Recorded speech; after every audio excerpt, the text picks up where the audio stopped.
आणि उपमुख्यमंत्री अजित पवार यांचे चिरंजीव जय पवारांचा लग्न सोहळा नुकताच बहारीनमध्ये पार पडला आणि त्यावेळी अख्खं पवार कुटुंब एकत्र आल्याचं पाहायला मिळालं। राजकीय विरोधक असलेले रोहित पवार आणि अजित पवार या लग्न सोहळ्यात एकत्रित नृत्य करताना पाहायला मिळाले आणि याच व्हिडिओवरून विधान परिषदेचे सभापती राम शिंदे यांनी पवारांना टोला लगावला। कुटुंबात जसे हे एकत्र आहेत तसेच ते राजकारणात देखील एकत्र आहेत असं म्हणून 2024 सालच्या विधानसभा निवडणुकीत मी त्यांचा शिकार ठरलो होतो या शब्दात त्यांनी पवारांना टोला लगावला।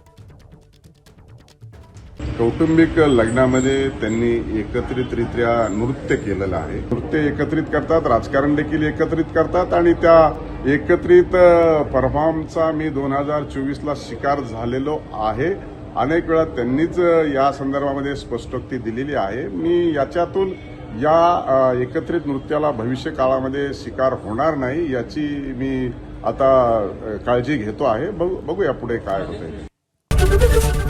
एबीपी माझा, उघडा डोळे बघा नीट।